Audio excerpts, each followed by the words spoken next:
ஒரு வழியா ஆனந்தி போட்டியில ஜெயிச்சிட்டாங்கங்க.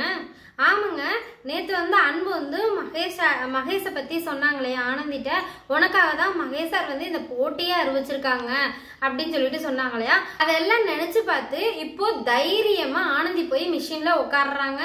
மிஷின்ல உட்கார்ந்தோன்னு சாமியை கும்பிட்டுட்டு அவங்க கையில இருந்த கட்டை கழட்டிட்டு சாமியை கும்பிட்டு தைரியமா தைக்க ஸ்டார்ட் பண்றாங்க. தைக்கிறாங்க. லாஸ்ட் ஒரு 10 பீஸ் தான் டிஃபரன்ஸா இருக்கு.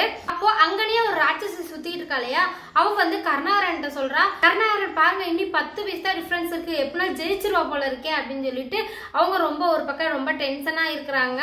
ஒரு வழியா நம்ம ஆனந்தி தச்சு முடிச்சு போட்டியில ஜெயிச்சிட்டாங்க.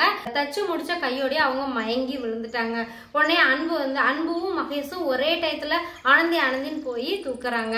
சோ இது மாதிரிதான் இன்னைக்கான எபிசோட் போகுது. ஆனந்தி இந்த போட்டியில ஜெயிச்சது கண்டிப்பா எல்லாத்துக்கும் சந்தோஷமா இருக்கும்னு நினைக்கிறேன். இந்த வீடியோ பிடிச்சிருந்தா லைக் பண்ணுங்க, ஷேர் பண்ணுங்க, கமெண்ட் பண்ணுங்க. இதே மாதிரி ரிவ்யூஸ் நீங்க தொடர்ந்து பார்க்கணும்னா நம்ம சேனலை சப்ஸ்கிரைப் பண்ணி சப்போர்ட் பண்ணுங்க. தேங்க்யூ.